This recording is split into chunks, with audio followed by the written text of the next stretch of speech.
Elementary and secondary education will come to order. I note that a quorum is present. Without objection, the chair is authorized to call recess at any time. AI is transforming schools across America. According to a Walton Family Foundation report, 60% of U.S. public school teachers used an AI tool for their work during the 2024-2025 academic year. That number was up by nearly double from the previous year. With AI tools, educators can more easily perform a wide range of classroom functions, like analyzing student performance, creating lesson plans, and personalizing curriculum to help students succeed. However, this rapid shift also presents major challenges. 70% of teachers admit they don't feel prepared to use the AI effectively in their classrooms. Over 90% say they need additional support from their school leaders to leverage AI effectively in the classroom. As America's schools and classrooms are revolutionized by AI, it is imperative we understand the benefits and the challenges of this technology. So let's start with the positives. AI has enormous potential, potentially limitless potential, to slash teachers' administrative and planning workload, freeing up more time for teaching kids. Teachers who use AI tools weekly estimate they save about 6 hours a week. Over a school year, this adds up to nearly 6 weeks of extra teaching time. In a world where thousands of teachers feel stressed or mounting burnout, AI can help teachers save time so that they can focus more on what they do best. We also know that teachers are generally pleased with the quality of work AI helps them produce. For instance, 74% report that AI helps them produce higher quality administrative work. Virtually none say that AI worsens their administrative work. It's hard to imagine another education technology that holds so much potential to make teachers' jobs easier. But this potential also comes with challenges. Well, a vast majority of teachers say AI tools can help in the classroom, and an even larger swath of teachers, a staggering 85%, express concern about student use of AI. Of course, student misuse of AI will have direct consequences for teachers. According to a recent survey by Impact Research, nearly 40% of middle and high school students admit they've used AI without teachers' permission to complete assignments. And according to the Center for Democracy and Technology, 71% of teachers report that students' use of AI is creating an additional burden on them to discern if student work is AI-generated or not. Detecting AI-fueled cheating is exceptionally difficult in some cases, as existing tools are not always adequate and frequently produce false positives. Students aren't just using these tools to get homework done faster, by the way. Excessive or irresponsible use of AI as a crutch threatens to replace critical thinking, especially when used outside of teacher supervision. These problems have obvious consequences, as educators must fundamentally rethink how they design assessments, assign homework, and ensure academic integrity. Unfortunately, teachers report receiving insufficient guidance on how to handle these challenges. For example, according to a recent RAND survey, only 34% of teachers reported their school or district has policies on academic integrity and AI. That's why this hearing is so critical. Today, we'll further illuminate the benefits and challenges of AI adoption for teachers. We'll hear testimony today about how teachers can be equipped with the tools they need, what support they need from their leadership, and how teachers can best work with students in an era when seemingly everyone is experimenting with AI, and where AI advancements are only going to increase in the months and years to come. We'll also hear expert advice about what state and local leaders can do to ensure their teacher workforce is ready for the AI age. Artificial intelligence has unprecedented potential to aid teachers and enrich education, but that potential must be analyzed soberly with a clear view of the potential risks. And with that, I'll turn to the ranking member for an opening statement. Thank you very much, Mr. Chairman. Thank you to the witnesses. It's encouraging that there's a lot of common ground, Mr. Chairman, and the things you brought up today with the opportunities and the challenges. We know that artificial intelligence is already being used in schools across the country, for better or worse. AI technologies can provide teachers and students with personalized materials and adaptive learning systems that can tailor classroom activities to individual students. But there are still many concerns. As you noted, Mr. Chairman, and if used inappropriately, AI could violate students' privacy, exacerbate existing disparities, and quash critical thinking skills. There must be caution in implementing AI in our children's education, and to minimize risks, students and teachers need appropriate tools and resources to educate responsibly in a world increasingly driven by technology. And to responsibly incorporate AI into education, there should be a focus on the people who will directly administer it, the teachers. Right now, teachers are routinely being asked to do more with less, often while receiving inadequate support and sometimes inadequate pay. Chronic underfunding of public education and cuts to funding for professional development contribute to widening achievement gaps. Many teachers are turning to AI to lighten their load, to help them, and some use AI to create lesson plans, to translate languages, and to provide personalized instruction, as I mentioned. Those can be beneficial if done properly by educators who have received appropriate knowledge and training, but unfortunately, that's not what is happening. For example, in a full committee hearing just last month on January 24th, 2026, Alexandra Reeves-Givens from the Center for Democracy and Technology testified that 1/3 of students report having personal conversations with AI using school-provided devices or platforms, but only 1 in 10 teachers had training or information about how to respond if they suspect a student's AI use is detrimental to their well-being. Ms. Reeves-Givens also testified that in one study, half of students agreed that using AI in class makes them feel less connected to their teacher, and 7 in 10 teachers worried that AI weakens important skills that students need to learn. I would like to enter the testimony of Ms. Reeves-Givens into the record. Without objection. Thank you, Mr. Chairman. Many concerns have been raised about the possibility of AI affecting critical thinking, as you mentioned, Mr. Chairman, and I share that concern. I understand that today we are discussing K-12 education, but it's important to note that many tech companies are now hiring humanities majors because they can think critically and creatively. For example, Daniela Amode, the president and co-founder of Anthropic, studied literature, and here's what she said her company looks for: great communicators, high emotional intelligence, kindness, compassion, curiosity, and people who want to help others. I'd like to enter into the record an article from Business Insider titled Anthropic co-founder said she doesn't regret her literature major and says AI will make humanities majors more important, into the record. Without objection. Thank you, Mr. Chairman, and I bring that up today because that kind of learning starts early, and it's important in today's conversation. I'm working on a comprehensive human-centered framework to address AI education and workforce readiness, and among other things, my bill will support educator and institutional readiness by promoting professional development, evidence-based practices, shared resources for responsible AI use, and model curricula backed by research on AI's effects on teaching and learning. My framework recognizes educators as essential to a thriving workforce and provides resources for schools to adapt AI thoughtfully and responsibly without federal mandates on curriculum or pedagogy. The rising use of AI in schools and in society without federal oversight is indicative of a wider problem. Without proper funding and resources, overwhelmed educators may be left with little choice but to use under-resourced and researched technologies to try to meet their goals. Unfortunately, instead of using our power in Congress to help teachers in schools, my Republican colleagues appear to support the Trump administration's dismantling of the Department of Education, which I note eliminated the Office of Educational Technology and illegally withholding education funds from states. This issue has serious short-term and long-term consequences. The Department of Education should play a pivotal role in helping to close achievement gaps so all students can have access to high-quality public education, and that includes funding professional development.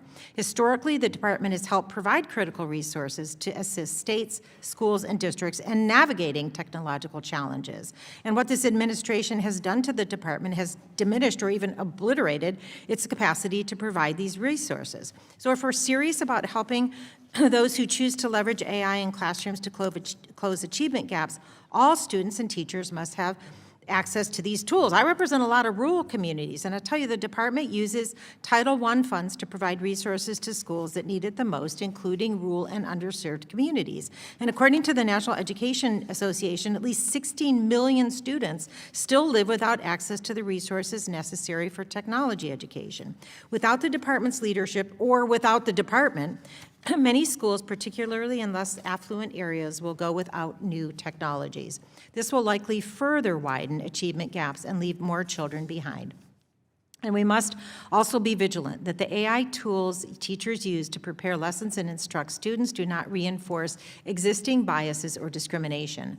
Bias in AI algorithms could lead to unfair decision-making in how and what students need in the classroom. If left unchecked, this could have catastrophic effects for millions of students and teachers.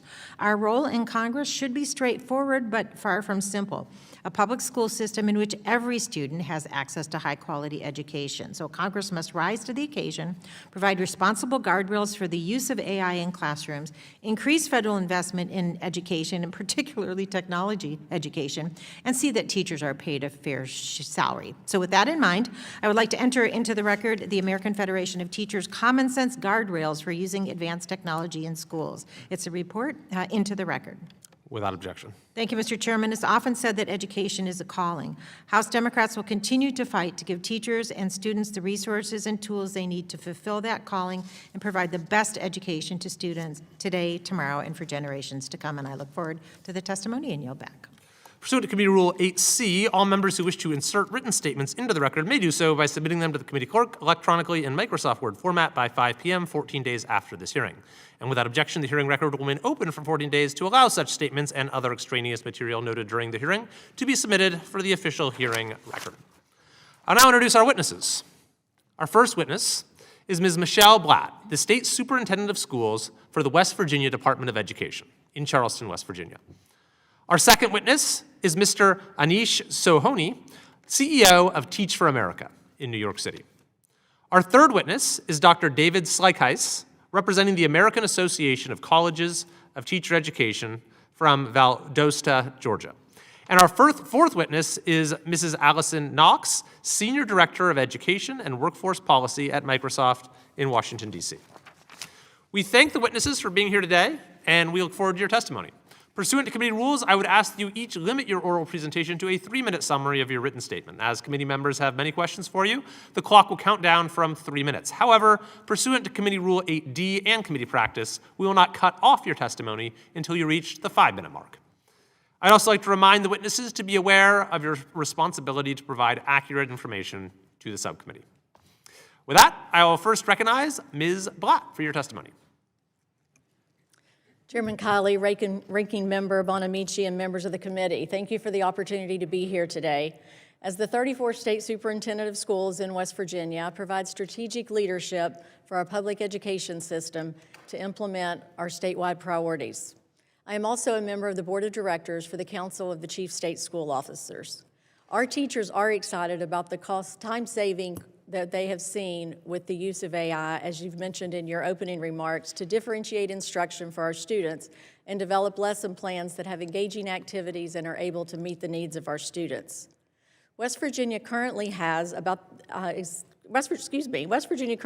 more teachers participating in the Microsoft Copilot Teach module than any other state, and this is a tool that allows them to insert the grade level, the standards they wish to teach, to get a variety of lesson plans and activities that they are able to implement in their classrooms. While these resources are very beneficial to our teachers and time-saving has already been mentioned, it's important to remember that AI in the classroom will never replace our teachers.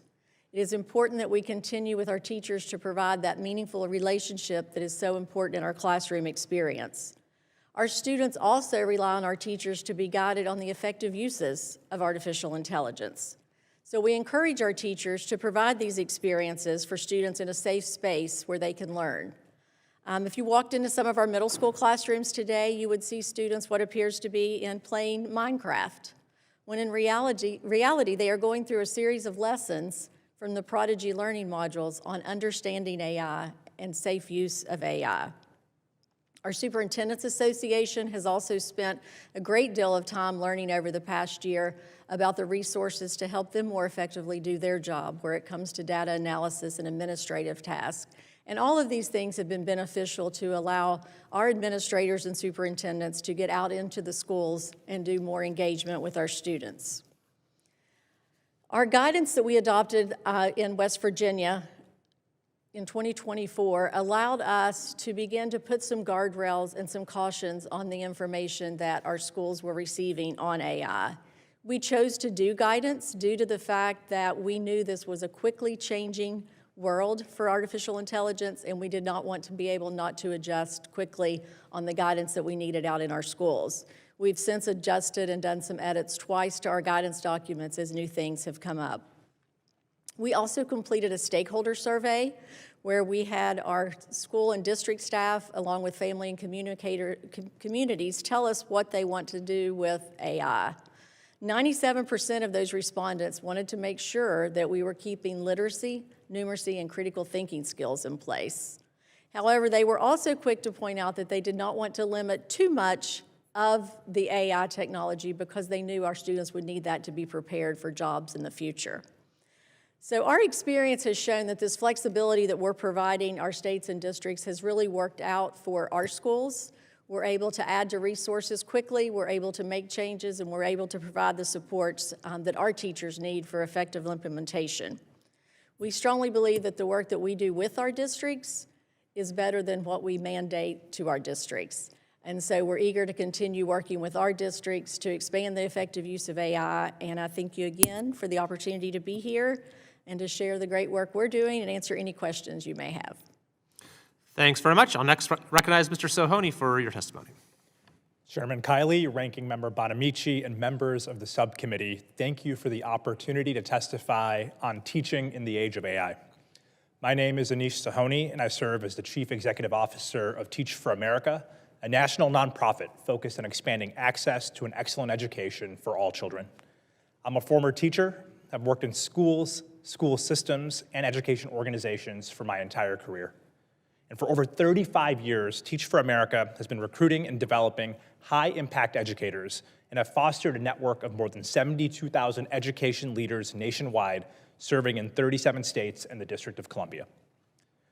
As has been shared already, we are in a moment of rapid change in education. AI is already present in classrooms. 3 years ago, we saw how quickly this technology was evolving and began to consider how we'll prepare teachers and students to use this technology thoughtfully and responsibly. Through that work, a few clear lessons have emerged. First, AI cannot replace teachers. AI is a tool, not the primary driver of learning. The future of learning will require a blending of technology and human expertise, with teachers leading and guiding and technology supporting. Students learn best when they feel seen, safe, and connected. We know that relationships drive learning. Second, AI must be used alongside strong teaching methods, rigorous content, high-quality curriculum, assessments, and also direct insights from students. This ensures that AI strengthens, not undermines, critical learning conditions. Third, teachers must have the opportunity to shape AI through hands-on professional development to understand where it adds value, where it might fall short, and how to use it responsibly to drive student outcomes. Finally, AI must improve both efficiency and effectiveness for teachers. It should reduce administrative burdens, strengthen instructional design, and free teachers to spend time on personalized learning and human connections. Let me share an example. I recently had an opportunity to visit a classroom in Los Angeles. The class was called Mechatronics, which meant students were tasked with working in teams to blend math, computer science, and engineering to build a product that was of interest to them. I watched as students used AI to support their projects. But what really drove the learning wasn't just AI. It was the teamwork, critical thinking, and collaboration happening amongst the students in class. The teacher guided the experience. AI certainly supported the work, but relationships and human skills drove the learning. Since 2024, more than 4,800 of our teachers have received training on how to use AI responsibly, understanding where it helps, where it doesn't, and how to keep students at the center of their decision-making. We encourage our teachers to experiment with AI, to help them build deeper understanding of the technology, to build confidence, and to hone their judgment on how to use this technology. Our teachers use AI to build durable skills like critical thinking and deep content understanding. For example, one teacher used AI to insert an incorrect step into a math problem, requiring students to identify the mistake, using it for deep reasoning and error analysis, not for shortcuts. As I close, I want to emphasize that AI's impact whether positive or negative, on education is not a foregone conclusion. The choices we make will ultimately help determine whether this technology helps or harms educators and students. With your partnership, we can ensure that AI expands opportunity while thoughtfully managing its risks. Thank you again for this opportunity, and I look forward to your questions.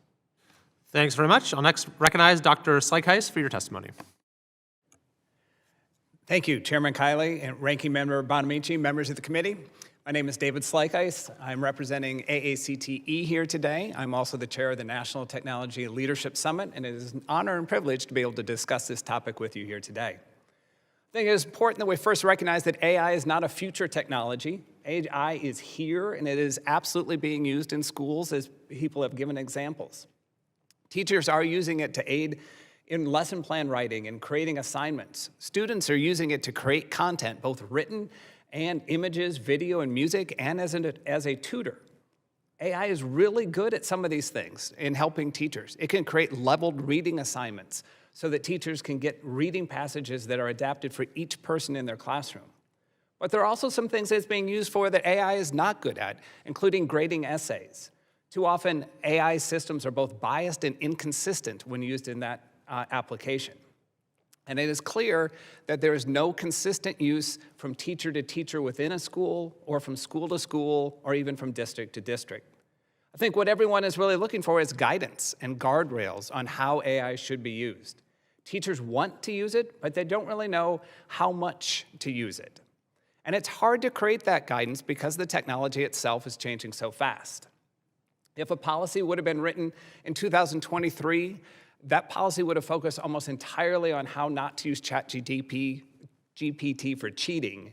If that policy is written today, instead I think it's going to be at how AI can help learners and how it can help teachers and not be focused directly on cheating.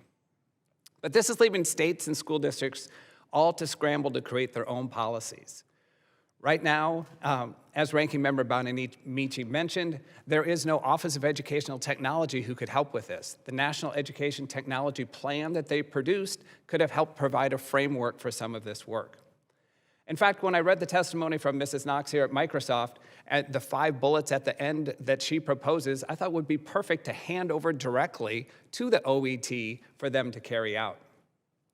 One thing that we can all agree on is the importance of the teacher. AI is not going to replace teachers. We are all here today having this discussion about AI because sometime in the past, engineers, computer scientists, programmers had teachers that inspired them to create this AI technology. If you really think about it, there is no career that doesn't start in the classroom. But these teachers need help. As we've all mentioned, they need help with professional development. Professional development is not easy. It takes the 2 most precious resources that are in schools, time and money. If professional development is done as a one-off where someone comes in, leads a workshop, and then they leave, that technology is not going to be widely adapted. Instead, it needs to be consistent throughout the year. There needs to be a coach in that school that is going into the classrooms with the teachers, showing them examples of how to use the AI effectively, and then you can get consistent adaptation across the building. We need to be very careful and learn from the mistakes we made in the last 10 to 15 years with technology. In that time, schools were in a rush to put phones, tablets, Chromebooks in schools and get a screen in front of every student. I think now the data is very clear that did not work. The students did not learn the content better, and their social and emotional health has suffered greatly. We need to ensure as we move forward teaching about and with AI that we do not become overly tech reliant and that critical thinking skills remain imperative. So in conclusion, AI is being used, but there's a lack of consistency and guidance. Teachers are not going to be replaced. They are too vital to the student learning process. High quality professional development is needed, and it takes time and money, and we have to learn from our recent past. I urge us to be careful. It may be a great mantra for a tech company to move fast and break things when the thing that gets broken is an app. If you're a teacher, the thing that gets broken is a student.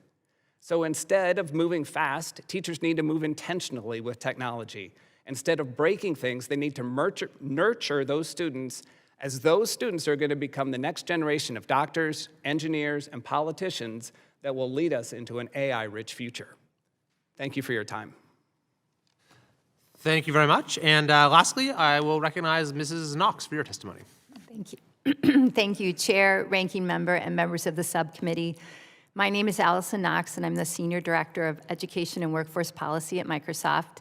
And it's my honor to be here today to share ideas about teaching in the age of AI. I have a special role at Microsoft. I serve as a bridge between the education and workforce communities and the company. I talk with teachers and parents to gain their perspectives on how AI is impacting teaching and learning. I'm just one of many at Microsoft that serves in this capacity to ensure that their insights flow back into our programs, our products, and our policies. Through these conversations, there are three themes that consistently emerge. First, teachers want the skills, knowledge, and support to build AI literacy and critical thinking in their students. Parents also are asking about how this technology works. Second, teachers and parents want guidance and guardrails. They want to know that their students' data is safe and that an adult is fully in charge of classroom technologies. Third, teachers want classroom AI tools. They want a seat at the technology table, and they want opportunities to provide feedback that improves these tools. Of the many recent conversations I've had with educators across the country, here are two that reinforce these themes. First, I spoke with a middle school science teacher at a public charter school in California. 20% of her students have disabilities. She uses AI to generate lesson plans that highlight hands-on learning activities to meet all of her students' individualized needs. This frees her up to focus on dynamic classroom discussions to help deepen her students' critical thinking skills. Second, a group of West Virginia educators recently met with our product designers and discussed several technical ideas based on actual classroom use. Now engineers are working to integrate their suggestions back into our products for that state. Through these and ongoing feedback loops and other real-time insights and best practices, here are three policy recommendations for you to consider. First, support professional development for teachers that is co-designed by them and focuses on how to teach about and with AI. Second, provide guidance on how to operate AI systems in school districts in a safe and protected way. Third, promote AI literacy across the United States. Embed AI literacy throughout the curriculum at all grade levels and in all subjects. At the end of the day, our efforts around AI in education are grounded in listening and learning with teachers and parents to ensure greater student success through the safe and responsible use of AI. Thank you, and I look forward to your questions. Thank you very much. Under Committee Rule 9, we will now question witnesses under the 5-minute rule. I'll first recognize the chair of the full committee, Mr. Wahlberg, for 5 minutes. Thank you, Mr. Chairman, and thanks to the panel for being here. I think if you look at our hearing schedules, you'll realize that we're taking AI seriously. Whether we understand it or not, we need to know about it and know best practices. Superintendent Blatt, welcome here. We hear consistently that teachers feel overworked and stressed, and we know that is true in many, many cases. While AI can save teachers time, getting trained can also take time, and in certain cases cause stress additionally. You touched on this in your testimony, but how do you ensure that AI training equips teachers rather than becoming just another in their to-do list?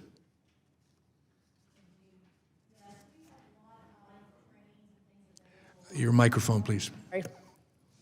Thank you. We have a lot of information available and professional learning resources on our professional learning management system that our teachers can access at any time. But from experience in talking with our teachers, many of the tools they are currently using in the classroom have not taken a lot of time to learn how to use. Even when we speak about the Minecraft education and the programs that we're doing with the students, the training is maybe a 90-minute virtual session, and then they walk through that with their students. And so our experience has been that while the professional learning and the effective use of this technology is important, it's not taking the level of training that we've seen with other things that we've rolled out in the state. Okay, well, that is always going to be a creative tension, isn't it? Yes, absolutely. Thank you. Mr. Sahoni, you mentioned that some teachers are using AI to customize the instruction for their students. In your written testimony, you mentioned one teacher in Houston who achieved a 20% increase in test scores. I wish that that person had been my teacher at certain points. That kind of improvement is remarkable. So how did AI enable such massive improvement, and do you think that other teachers could replicate those same results? Thank you for the question. So in that example, the teacher in Houston took text for a classroom who had students that were speaking over 52 different languages. And so they were able to use AI to ensure the text was able to be translated into the languages that met the students where they were without reducing the complexity of the text at the same time, right? It's important to make sure we keep a high standard. Something else that teacher was able to do was also to then be able to spend more time with the students, motivating the students to be able to access that technology.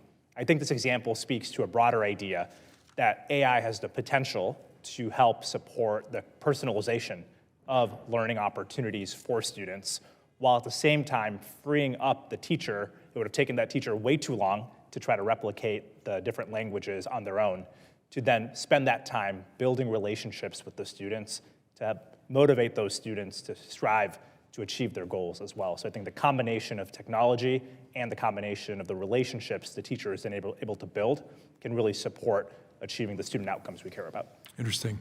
That could bring up another hearing on how we can take a multiplicity of ethnic groups, languages that are here in America, but still turn that AI training into bringing people back to English as well. Something that I think most our American citizens would say is integral in bringing the nation together. And so that'll be another subject, Mr. Chairman, that we could look at in the future as well. Mrs. Knox, you mentioned in your written testimony that one of teachers' biggest fears around AI use is student privacy.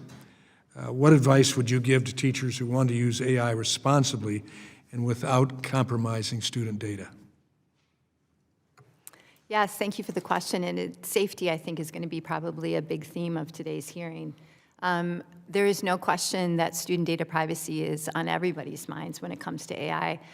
And I'm speaking to our products when it comes to the purview of a school district. I can say for sure that the company does not leverage the students' data to inform any of our AI models, nor do we provide it to any third-party providers. But in addition to that, we make sure that the district is fully in charge of the technology. So in other words, they can monitor what is happening for inappropriate use potentially. They can also filter out information that may not be appropriate for that district. And then also they enter into an agreement with us that they will not allow a child under the age of 13 to use a chatbot. So that all combined, including asking teachers to always be trained very consistently that when they use any sort of chatbot, they are never inputting any personally identifiable information into that chatbot of a teacher or a student. So those 5 elements combined create this very safe environment when using Microsoft technologies. Thank you.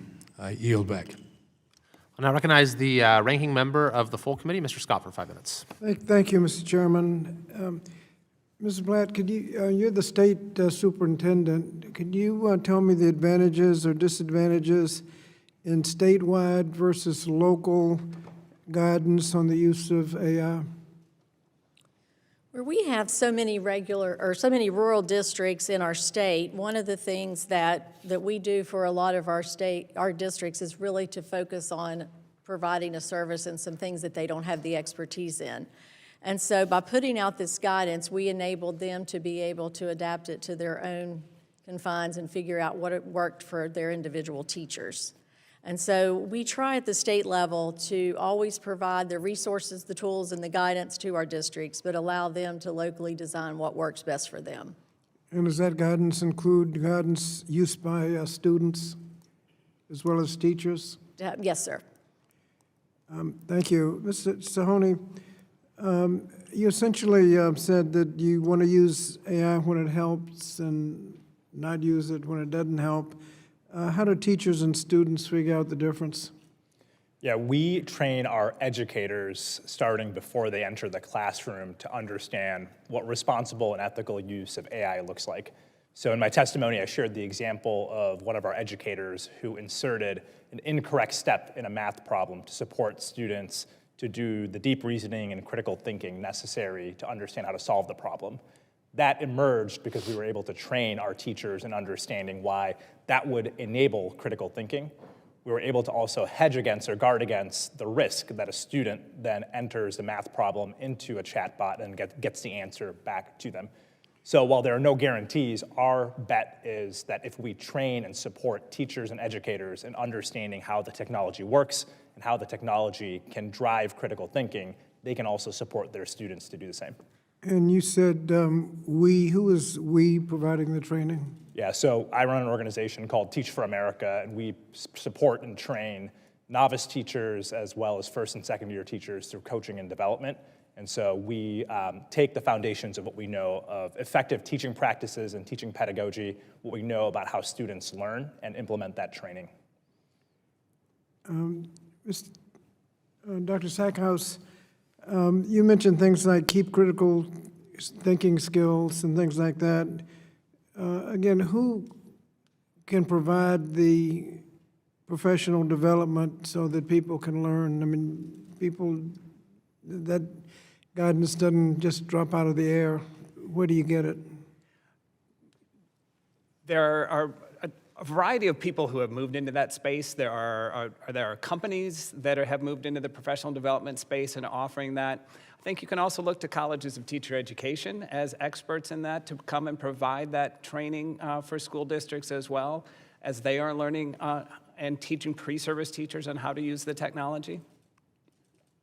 Ms. Knox, can you answer the same question where someone wants to get guidance on AI school system, where they would get the appropriate guidance?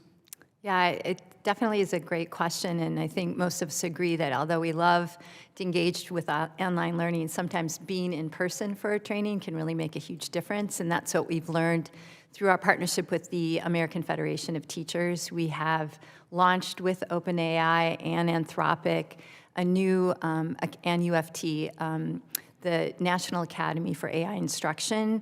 The goal is to train in person and somewhat online. It's a combination, 400,000 teachers over the next 5 years. And what we've learned through that is they want to understand the guardrails document that Congresswoman Bonamici put into the record that AFT has put out. That's where they start the training. Then they think through ethical use in their school district. And then they actually get hands-on experience with taking a look at what AI can do for them in their classroom. So it's 3 parts.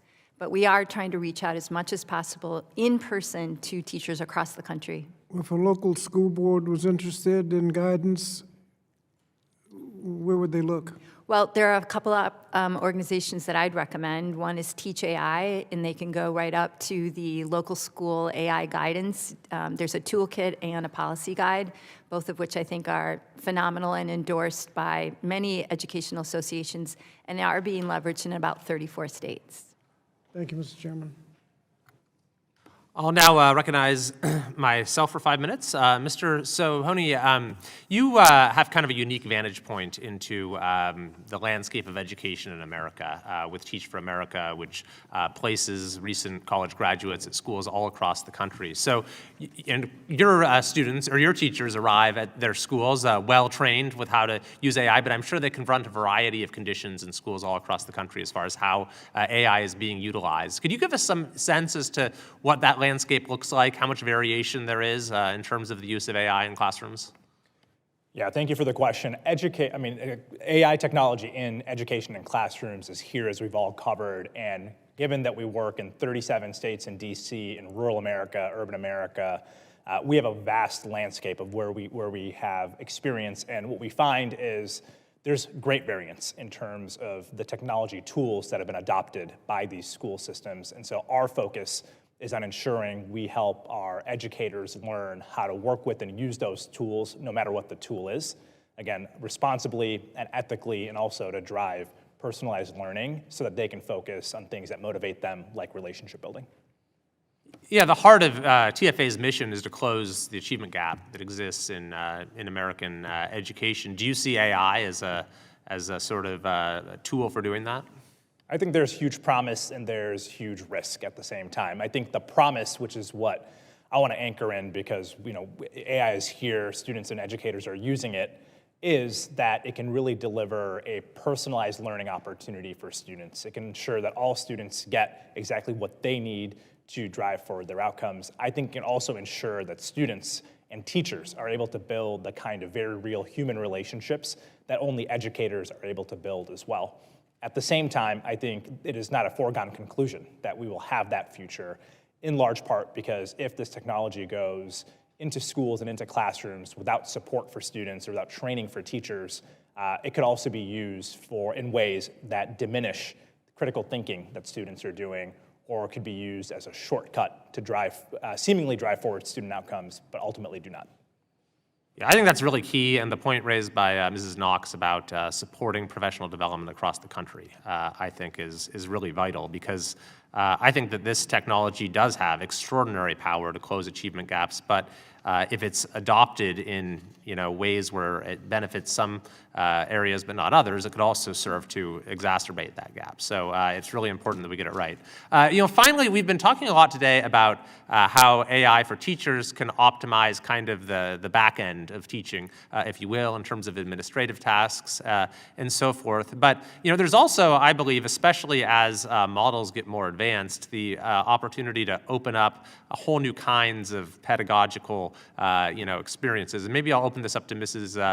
Knox as well, and as well as you, Mr. Sohoni, if you've seen this in classrooms. I mean, you can readily imagine, once we get to the point where 3D worlds can just be generated on command, you combine that with augmented reality, and you can literally bring history alive for students. You can travel to the bottom of the ocean. You can go toe-to-toe with a Tyrannosaurus Rex, whatever the case may be. Have you seen that in classrooms at all yet? And Mrs. Knox, are you guys working on that sort of thing? Well, I have not gone toe-to-toe with a Tyson but yeah, I mean, I think also what you're kind of getting at is, is AI ultimately, through all of these new experiences that we're bringing to the classroom, is it impacting student achievement? Because I think at the end of the day, we all want student achievement to go, absolutely up. And one of the policy recommendations, thank you for saying that they were helpful, that we make is there needs to be more research on how AI is impacting student achievement.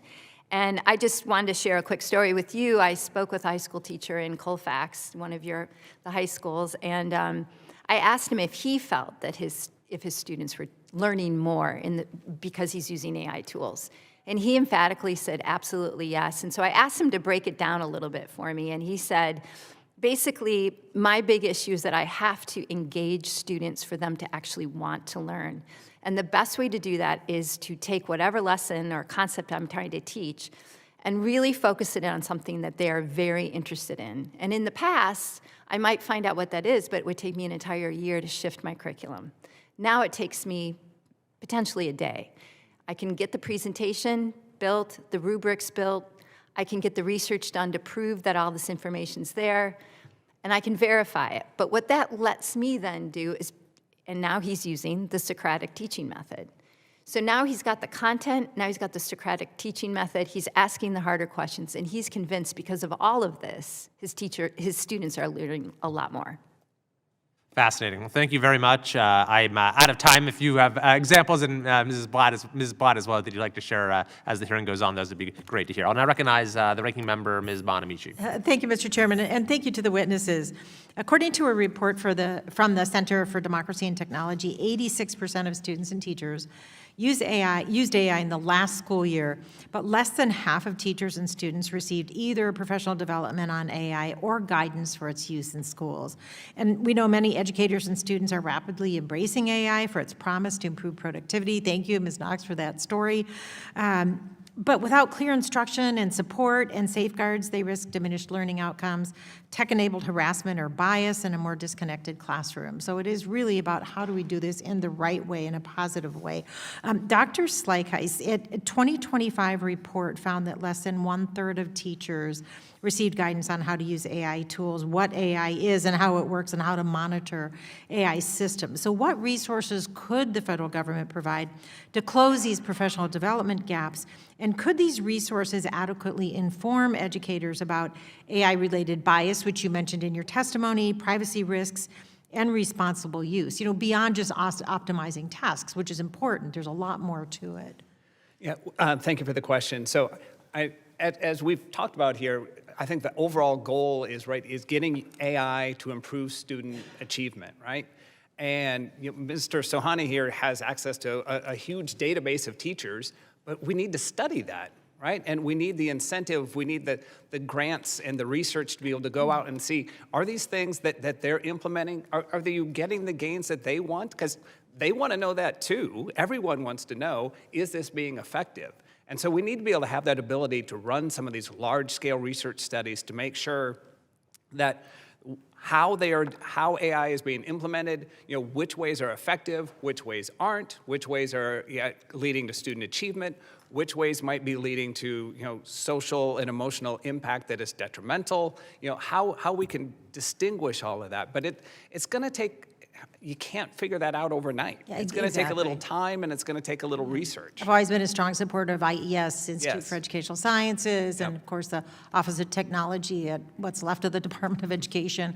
I hope that we can fund those and bring them back. I think they play a really critical role. And several of you have mentioned both student achievement and critical thinking. I'm someone who doesn't just look at test scores. To me, student achievement doesn't just mean a good test score. It means a creative, critical thinker. And we know that AI literacy means more than learning to write prompts, which is, as you said, Dr. Slyke, a couple years ago, that might have been it, but there's so much more. People need to know how to critically evaluate AI through ethical, linguistic, and human-based lenses. So I want to ask you, Ms. Knox, I've heard, as I mentioned in my testimony, many tech workers and executives recently talking about the importance of critical thinking, which I note all of you mentioned in your testimony, and expressing a decline about really the human factor, the humanities. Do you agree? And what are your thoughts on why it's necessary for students and educators to use and evaluate AI in the context of its historical, ethical, and social implications? Yeah, I think, again, there needs to be more research on this. I, too, am a literature major. I work at a tech company. I've been there a long time. And so I think critical thinking and the humanities are wonderful places to, engage in exercises where you're thinking deeply about subjects, and then you can transport that thinking capability to other contexts, which many companies like Microsoft definitely value. We also really value someone who understands the way that you learn and that you want to keep learning and love learning no matter what's coming down the pike. I do want you to know that I spoke to many, many teachers who believe that because of the tools, they are going deeper with their students on critical thinking. And I can throw out one example really quickly. Great. State of New York. There's a teacher who is a writing teacher, and she said that most students really do not like revising writing, which is in some ways thinking about your thinking, right? And I'll just say that most adults don't always like doing that either.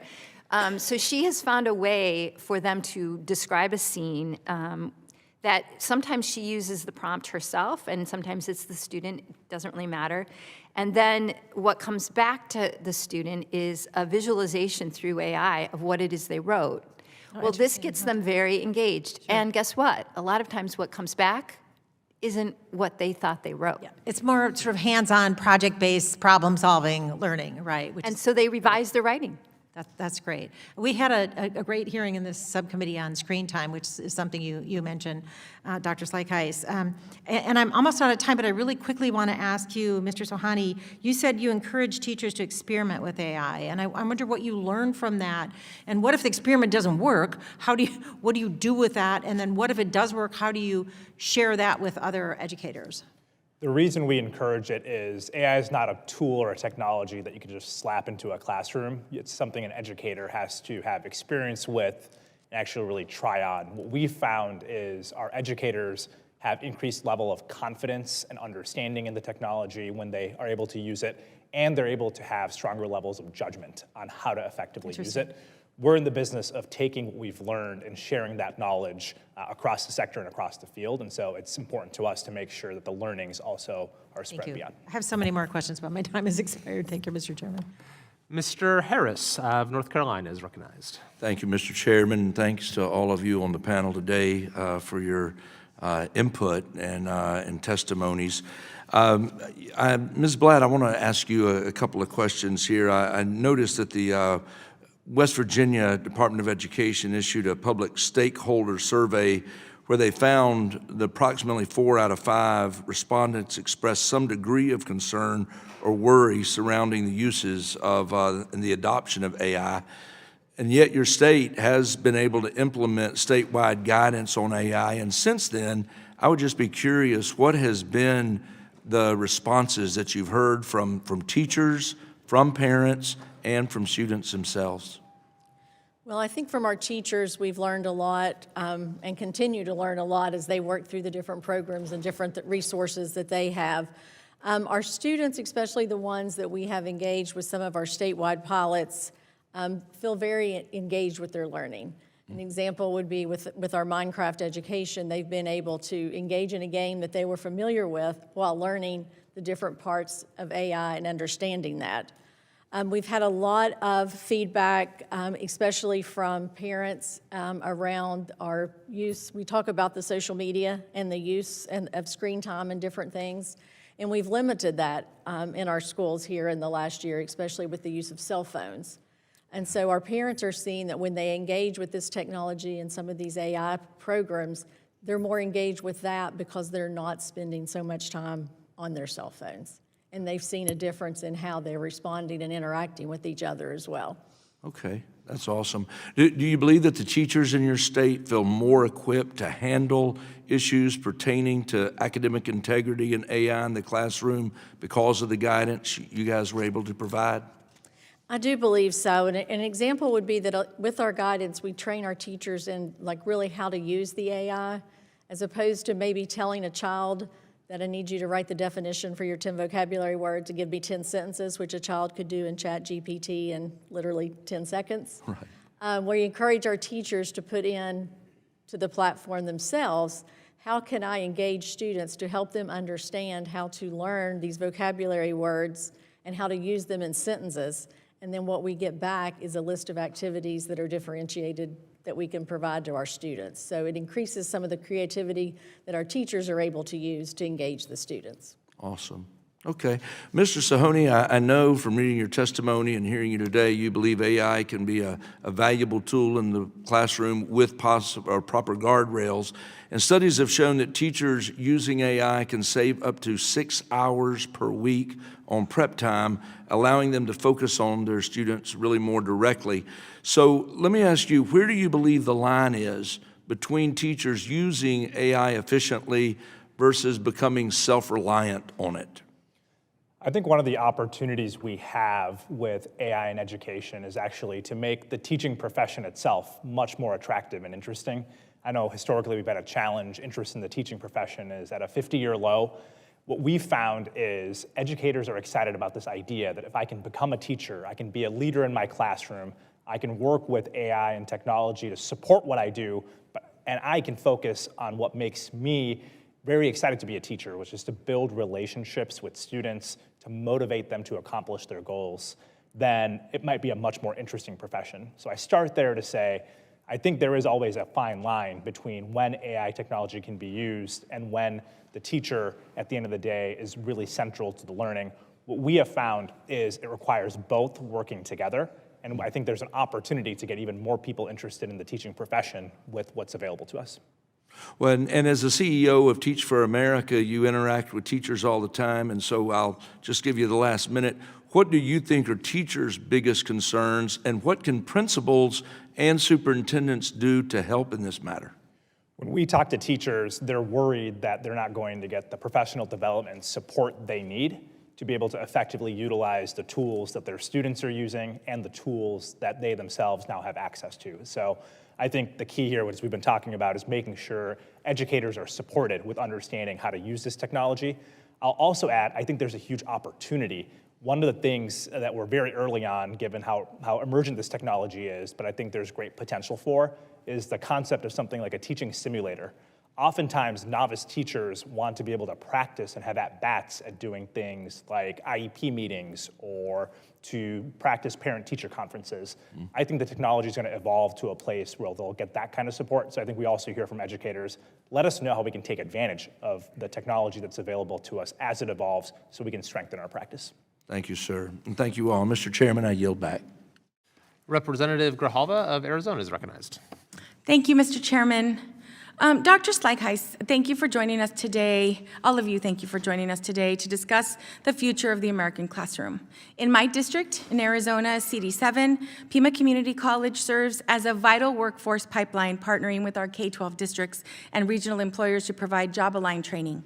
This is especially critical for our significant population of first-generation students.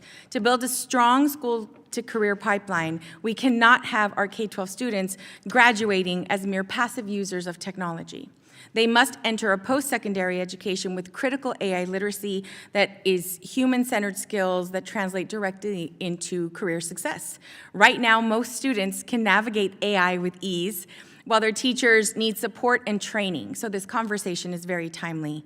It's imperative that teachers understand the capabilities, limitations, and the potential impact AI has on teacher-student learning.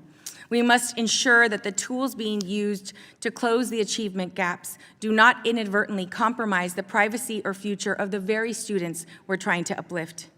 As part of guardrail discussions, I have to include protections of intellectual property and potential copyright infringement. Furthermore, I say this as a member who also sits on the House Natural Resources Committee. We must be mindful of the environmental footprint of this growth in our desert communities, anywhere, but specifically in our desert communities, the ones that I represent, we must understand that water is a resource not to be wasted. We have to consider the immense energy and water these systems consume and must demand sustainable alternatives that protect our environment just as we protect our classrooms. So with that, I would like to ask Dr. Slykeis, as an expert who helped develop the teacher-educator technology competencies, you understand that literacy is the foundation of career mobility. Beyond simply knowing how to operate a chat box like GPT or Claude, what does true AI literacy mean for a K-12 teacher in a classroom? Thank you very much for the question. So the teacher-educator technology competencies that you reference are a series of essentially 12 statements with additional bullets on how teacher-educators need to model and demonstrate the use of technology for pre-service teachers so that they can then in turn be prepared to implement that technology in an effective way in their classroom. A couple of those sorry, I referred to them as the TETCs instead of saying that the teacher-educator technology competencies. I like that. A couple of them, that I just want to highlight in particular. One, number 9, is teacher-educators will address the legal, ethical, and socially responsible use of technology in education. So I think that speaks directly to what you were talking about. Teachers need to know and be taught, in colleges of teacher education, about some of the back end of this technology, what it is doing, how it is working, and and many of the issues that you spoke of. Yeah, and so who is currently defining these standards? Is it tech vendors, district administration, policymakers, or the educators themselves? And how can Congress ensure these standards align with industry-recognized credentials that institutions like Pima Community College require for the workforce? So I would, I would say it's kind of a little bit of a wild, wild west on who's defining the standards right now. I think you have states like West Virginia who are taking the lead. They're defining what it's meaning for them. I think there's a great organization, ISTE, the International Society for Technology and Education, ISTE plus ASCD. They have a series of standards they are defining. They're pretty widely adapted as well. But a lot of cases, you don't have state guidance, you don't have a professional organization like that, and there isn't any federal guidance coming right now. Again, the National Educational Technology Plan, which was put out by the OET, would have provided kind of a base framework for a lot of that work. Yeah, thank you. As we push for integration, we know AI systems often train on student inputs, creating significant data privacy risks. What specific guardrails are needed to prevent the misuse of sensitive student data, and how are you seeing teachers navigate these privacy concerns in practice to protect their students? Sure. So, as Mrs. Knox shared, I think when AI is designed specifically for schools, there is an absolute effort to close the box so that information is not going out and not being used to train the system. Magic School AI, I think, is another good example of this. I don't love that name because it implies that the AI is magic, and it's not. There's a real technology and system behind it. But that aside, but they also advertise that it is a very closed system, that data is not being used. The real danger lies in teachers who don't have the professional development, school districts that can't afford the Microsoft tools, the Magic AI tools, who are just using the freely available AI tools on the internet. And when they're inputting things, that's when it really gets dangerous. Yeah, thank you for the extra time, and I yield back. Mr. Moylan of Guam is recognized. Thank you, Mr. Chairman. This hearing is really important, and of course we know we want our students to have AI to be prepared for the future. At the same time, we're trying to figure out what guardrails did we put in to make sure it's safe. And then we don't want to make it so safe, or we do want to make it safe, but we want to make sure the student is still having we're not replacing their fundamental knowledge, learning it on their own. But at least for sure it's really helpful for our teachers so they can really focus back on the students. So question is for Ms. Knox. There was that situation in a chat box back in 2016 called Tay, which became infamous for its offensive and harmful tweets. And Microsoft quickly took down the chat box and issued their apology, but Tay's introduction showed some of the limitations of AI and how it could be harmful. So what are the lessons that Microsoft learned from Tay, and how should the guardrails be implemented when it comes to AIs in schools? Absolutely, and thank you for the question. There's no question for us that adults need to always be involved when students are engaging with these technologies, a teacher and a parent. So that's number one. And then number two, when we're talking about a school district, so in school time, when they're using thank you for saying closed system. It is a closed system when you're working with Microsoft. The student under the age of 13 cannot use a chatbot, and then the older students, they're only interacting with information that school district deems appropriate for that school. Plus, if the older students, if there's inappropriate use when they're in the chatbot, there's a quick monitoring system for the district so they can flag it to the parent or to the teacher.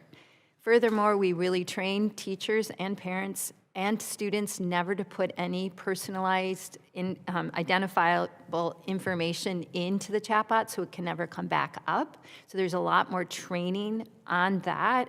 And we make sure that no matter what, all the students' data cannot be leveraged to train our models. It cannot be leveraged to be given to third parties. So again, it's this ecosystem of safety when it comes to the school environment. Thank you. And Ms. Blate, we know that AI has been used to generate inappropriate content. Recently, there was incidents on Twitter where people were manipulating images of women in a bad way, and we also know that AI can be used for cyberbullying. So what can be done about this, please? This is a very timely question, sir, for West Virginia. Unfortunately, in this past school year, we've lost a student to a cyberbullying attack. And we've sat down with the parents of that student, and we've talked to them extensively along with our legislators. And what we have discovered is that while we're doing all of these things to educate our teachers and our students, it's sometimes the parents that have been left out of this education piece. And so Mr. Tate has asked us, as we work through this and we think about continuing to adapt our guidance, that we ensure that we have guidance out there for parents, things that provides them the information on what are the tools, what are the things that are being used, how are they using these in a negative way to, to get to our students and to get to our younger students, in our school system. Thank you. I'm glad they're really focused on that. That was a sad situation, but it's being addressed. Thank you very much. Mr. Shohuni, one of your lessons learned was that AI can be deepened thinking and personalized learning. We've heard similar testimonies from several previous witnesses on the same. However, I assume that this is most true for older students. Is it hard to imagine that any of us want kindergartens interacting extensively with chatbots? Certainly, AI has to be responsive to what we know is true of students who learn at various age levels. There's an example I can share of visiting a school where it was an early elementary class, and the teacher was teaching phonics instruction. And when you teach phonics, if you're a teacher, you have to be able to see how the student is sounding out the word. And it's very hard to track 30 students sounding out letters. So this teacher was able to use an AI tool that tracked sort of how the student was pronouncing the word and how each individual student was pronouncing the word, and was able to use that information, that data, to group students based on where they most needed small group instruction. I offer this to say there is no one-size-fits-all answer. You have to be able to differentiate based on the age of your students, but I think there is potential at all age levels if used appropriately. Thank you very much to all our panel. Thank you, Mr. Chairman. Representative Lee of Pennsylvania is recognized.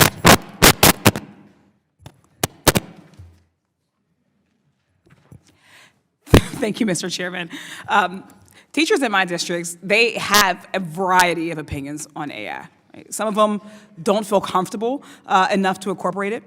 Others of them are investing their own money and effort and time into it because they're worried about their students' AI literacy. And then there are others who, they want to learn more about it, but they just don't have the bandwidth. Teachers, there are different levels of comfort and familiarity, or exactly why they need resources and support from the Department of Education. One of the things I hear the most from teachers in my district is a fear and outrage over the department being dismantled right now. My Republican colleagues have mentioned the need to support teachers with AI, but we don't hear any calls from them to restore the Department of Education's eliminated Office of Educational Technology, an office that has and was explicitly designed to provide the support teachers are calling for. Dr. Slikas, in your testimony, you mentioned that without guidance from OET, the void is being filled in part by private tech firms with their own agendas. Why would you say it is important for there to be guidance on AI in the classroom from an office like OET at the Department of Education? Thank you for the question. So I do think that guidance is extraordinarily important. I think when I mentioned there are private companies coming in and filling that void, those companies have good intentions. However, at the end of the day, many of these are for profit. So at the end of the day, they are still looking to find a way to make money. And to find a way to make money is usually to get someone to use your product. You get someone to use your product by making your product essentially more addictive, like the social media examples that we are well aware of at this point. So if without some federal guidance and some top-level guidance to sort of prevent that kind of thing, it just enters into a very dangerous space, regardless of how well-intentioned people are. Thank you, understood. And concerns about private tech agendas, they're not hypothetical. Like the FTC has acted against several ad tech companies that misrepresented their products or improperly handled sensitive student data. The Department of Education should be working to ensure schools are equipped to prevent the harmful use of AI in the first place. We shouldn't have AI weapon detectors mistaking bags of chips for guns or for their musical instruments, for weapons, leading to armed police handcuffing children. And data from AI school surveillance tech shouldn't be used or shared with ICE, an agency with complete disregard for constitutional rights and civil liberties. Mr. Chairman, I request unanimous consent to enter an article from the 74 in the Guardian titled "ICE Taps into School Security Cameras to Aid Trump's Immigration Crackdown" into the record. Without objection. Thank you. ICE is using data from AI-based school surveillance to aid and abet their mass deportation efforts. This raises serious concerns about what private ed tech companies are doing with the data they're collected. Mrs. Knox, while Microsoft has said that they don't think ICE is using its tools for mass surveillance, there are reports that ICE substantially increased its reliance on Microsoft's cloud platform and AI tools. When you've spoken with teachers, have any of them expressed any concern about trusting Microsoft's AI tools given the company's connections to ICE? This is a really important issue. It's beyond the purview of my current position. Thank you.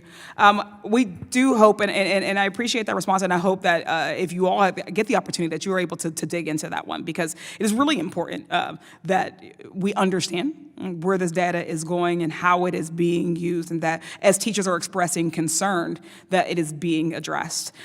So instead of taken, the word, we want to make sure, however, at the end of the day, that the OET, the Department of Education, is there to be able to assist us with this type of oversight. We also need a functional Office of Civil Rights when safety is breached. We know that AI algorithms reflect the data that they've been trained on, and as we've already seen with things like AI-generated student behavior plans, racism is embedded in the algorithms. In the past, students who experienced discrimination could reach out to the OCR, but this administration has closed 7 of its regional offices, including the one in Pennsylvania. And 90% of the discrimination cases OCR resolved in 2025 were simply dismissed. So we can't encourage schools to procure AI tech before there are real policies and safeguards and guardrails in place to ensure that it's used responsibly. And we can start by passing the AI Civil Rights Act and eliminated bias acts. We have to ensure that technological progress doesn't come at the cost of the communities that this administration is working really hard to leave behind. So while we can all talk about the exciting prospects that come from AI, it's irresponsible for us to not also think about the harms, think about how it could exacerbate already existing biases or problems, and as a Congress, we have a responsibility to address those things. Thank you. I yield back. Representative Owens of Utah is recognized. Thank you, Mr. Chair. The use of AI steadily increases throughout our country. There are different ways of doing so, from schools to work to recreation to creative purposes. In any case, it's imperative AI is being used responsibly and for the maximum potential of good. I'm glad that we're addressing this and how our teachers and schools can safely adapt and unleash the full potential of this developing technology. And I thank all my witnesses, our witnesses, for being here to do this today. Ms. Knox, we often hear about how AI streamlines the teacher's administrative work, such as writing emails. But you also pointed out that AI is increasingly being used for lesson planning and curriculum development. How good are these platforms at doing the work? Also, to what extent can AI generate plans that match the state's academic standards? I thank you for the question. I think that they are more and more, I can't speak for all the products and tools that are out there, but I know that the tools that we provide in our, again, closed system, especially specific tools like Reading Coach right now, they all align based on teachers' input to state standards. Okay. And you also mentioned in your written testimony that AI has been used especially helpful for literacy teachers, which we've fallen very, very much behind. To what extent do you or your partners been able to measure real learning gains, or are these potentials hypothetical, maybe subjective? Right. First off, again, I really believe, and it's in the testimony or the written testimony, there needs to be more research done. We're willing to be a participant and engage and lean in to make sure that that research is as neutral and productive as possible. I do think that we're seeing some great use cases where teachers are seeing the gains, sort of like my colleague here from Teach for America, but I have one in particular, a special education teacher who's in Wichita, Kansas. He has found to use AI tools in a way to connect his special education students, his classroom, more with the parents. So they have what's called the words of the week. At the beginning of the school year, his students were, 6 of them were only speaking about or reading 4 words per minute. Today, they're reading 40 words a minute, and he believes it's because of this new partnership with the parents so they can continue the reading at home, and it's more real time, like which words are they getting better at. So he is seeing the gains, he's quantifying the gains, but again, that's like a use case in Wichita, Kansas. We got to do more of that. Oh, and also, thanks for bringing those the parents into the mix. It's so important that we do that, as mentioned before. Superintendent Blatt, we all believe that AI has potential, great potential in education, but sometimes difficult to tell how well that potential has been realized. On average, do you think teachers in your state are taking full advantage of AI, or if not, what are the areas for growth? I think we are definitely still have a lot to learn about AI as these tools develop. We've spent a lot of our time with our teachers on our various resources and platforms that we have with our Microsoft contract. As we think about our lesson plans, I think that's the area where the majority of our teachers have seen the benefit of that.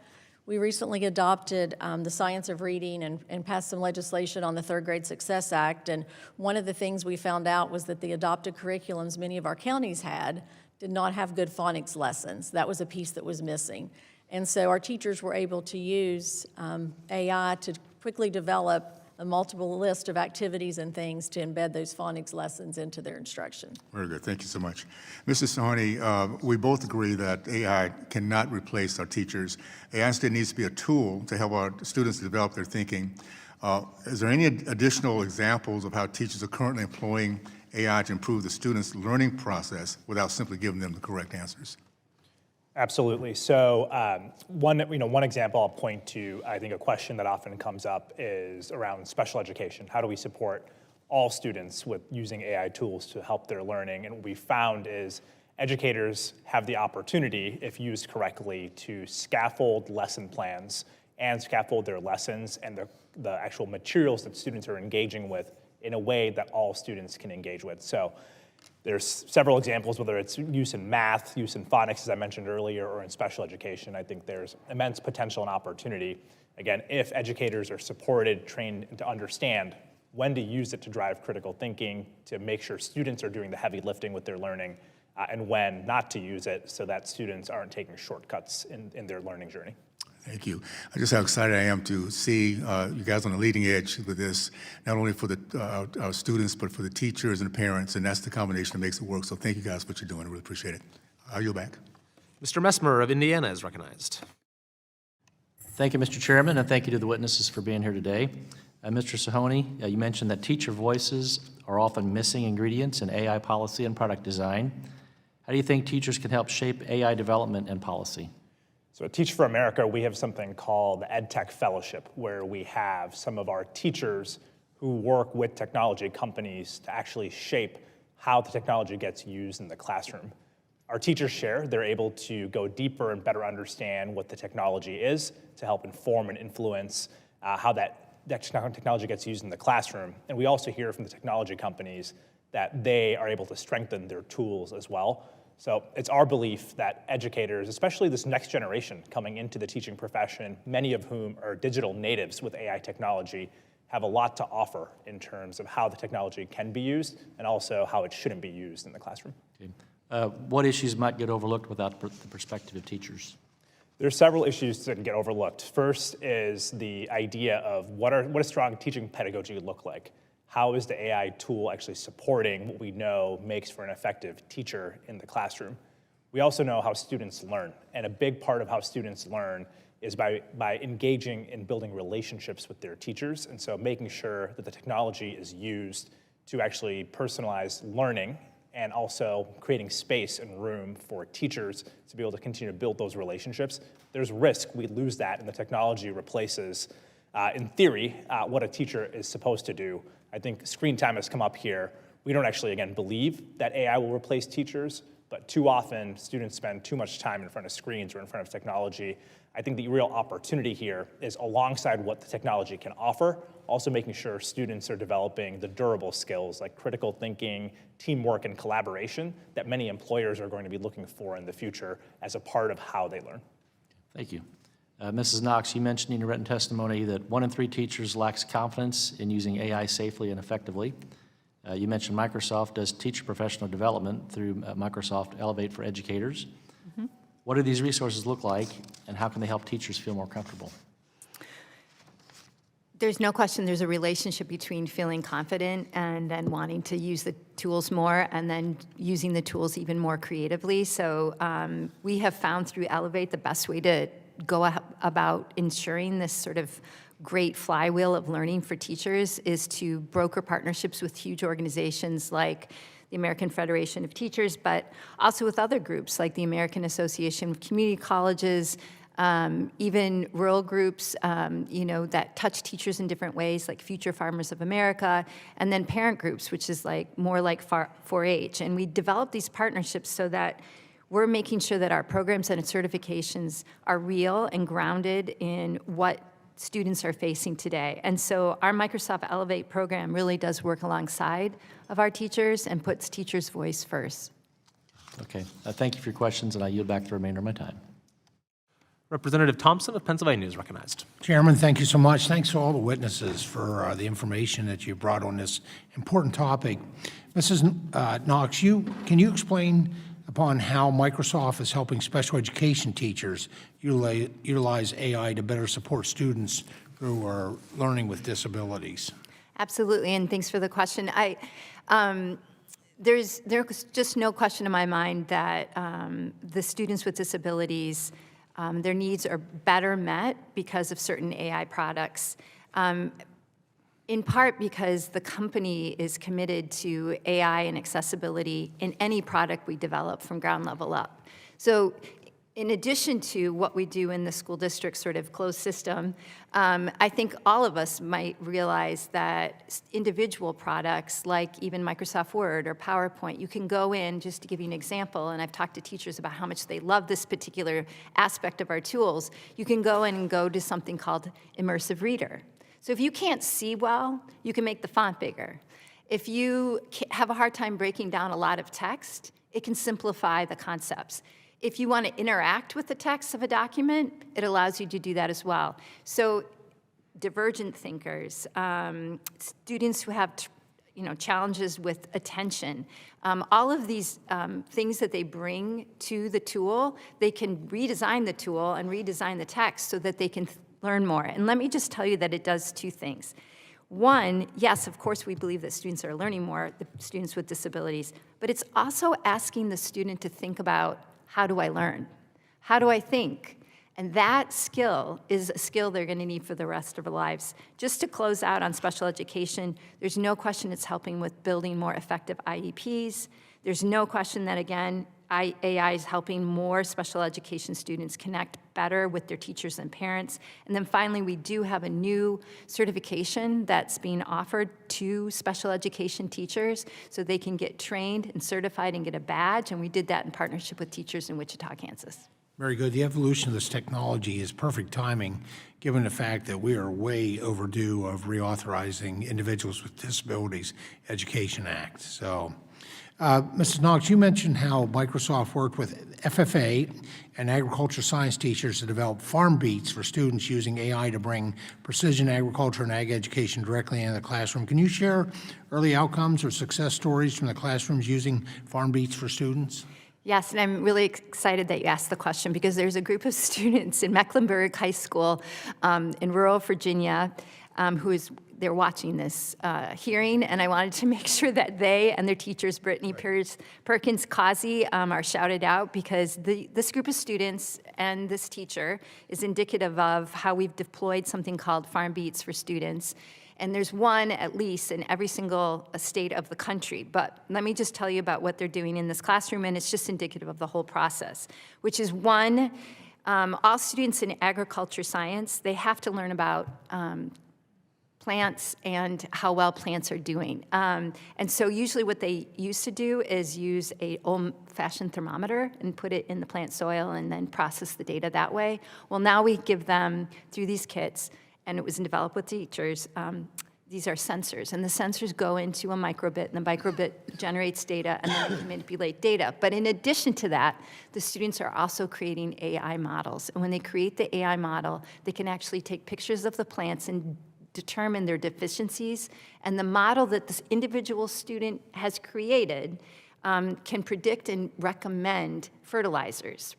What this does is allow the students and the teacher to understand what is precision agriculture, how is it coming into our community, and it also asks them to ask questions about AI so they become AI literate. When I asked this teacher to talk to me, and she shared openly and talked to students in her classroom, if she believed in her town or in her county, those students would have a chance to become more AI literate.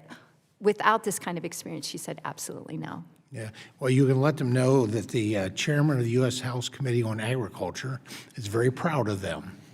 They might have heard themselves. They're plowing new ground here, and I love it. Another resource I just want to throw out there, I mean, I got to brag a little bit about my alma mater. They is something called TILVA, T-I-L-V-A. It's a Penn State Extension AI assistant for science-based ag questions.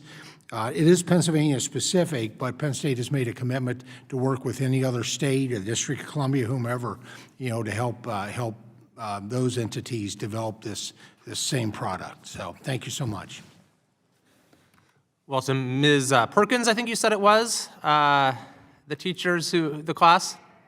To Ms. Perkins and her students, keep up the fantastic work, and thanks for tuning in. Perkins-Kazis. Perkins-Kazis, okay. And now I yield to the ranking member for a closing statement.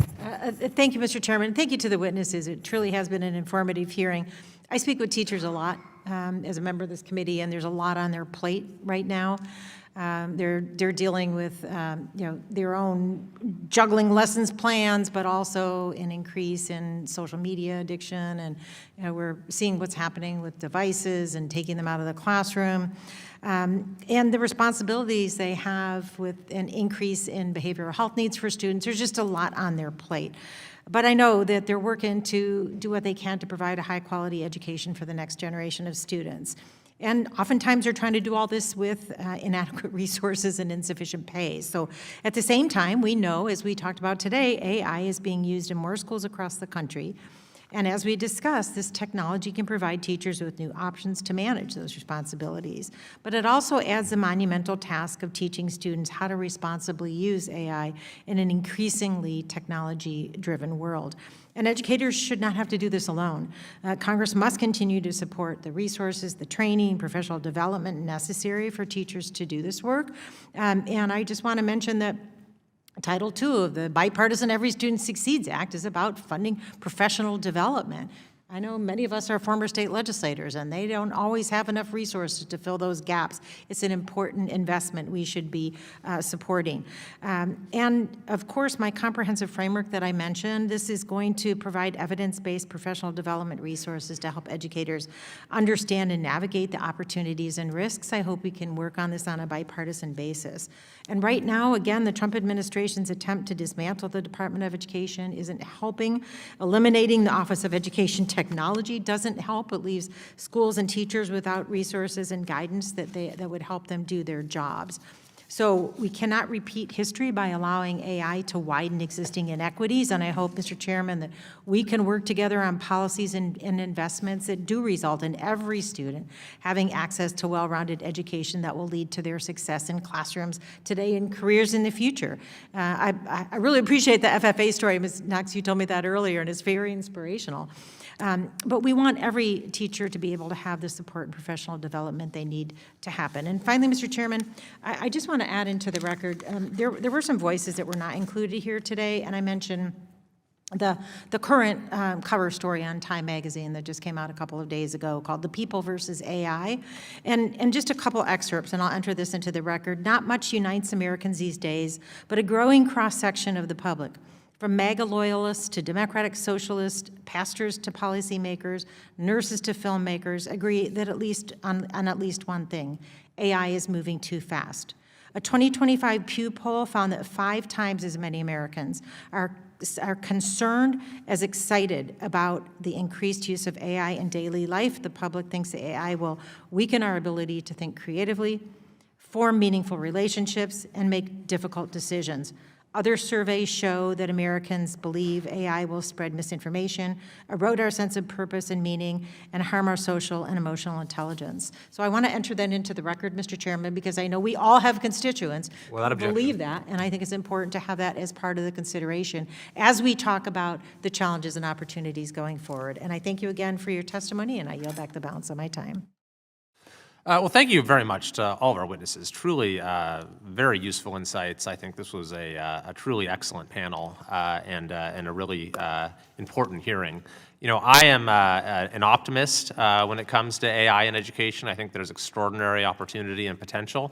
But I also recognize that in order to unlock that potential, we need to address the very legitimate concerns and risks when it comes to privacy, the use of data, when it comes to the effect on critical thinking, when it comes to the effect that interacting with human-seeming but non-human entities has on developing minds. And ultimately, it requires, building trust among parents and students and teachers and school leaders and everyone that's affected. And so I think this professional development piece of it is extremely important, and I think there's probably more of a role that we can play here in trying to expand access to high quality, up-to-date professional development. Of course, that's very challenging because, you could take the world's leading expert in AI right now and they could give a presentation today and it would be outdated by next week. Things are just moving at such a dizzying pace. And just for example, in the last couple of months, agentic AI has suddenly gotten kind of good and useful where, it's probably not that far beyond today's technology where a teacher could say, okay, a one-shot prompt, I want you to grade all these papers with individualized feedback for students, design tomorrow's lessons plans that incorporate all of these standards, produce all of the accompanying worksheets, collateral and assessments in a way that's tailored and scaffolded to the academic history of each student, then go away for an hour, come back, and it's all done. I mean, we're really not that far off from that. And it's going to continue to change and improve. But what the constant is, as has been emphasized by all of our witnesses, is the foundational importance of the human element of that teacher-student interaction. And so I think that, we need to think about how we can continue to steer the use of these ever more powerful tools towards enhancing that and supporting that. And then, finally, I think that we discussed this issue of screen time. I think that you're also likely to see the way that most people interact inside a classroom or out with the AI change in the coming years, where the chatbot interface will no longer be dominant, where screens might not even be the dominant modality or interface. And I think that's going to open up some really exciting opportunities as well. But also there will be challenges that come with that. So there's going to be a lot to navigate, and I think that we're going to continue to do everything we can on this subcommittee to try to stay up to speed and support the teachers and school leaders and everyone that's managing this across the country in the months and years to come. So thank you again to all of our witnesses. There being no other further business, this subcommittee stands adjourned.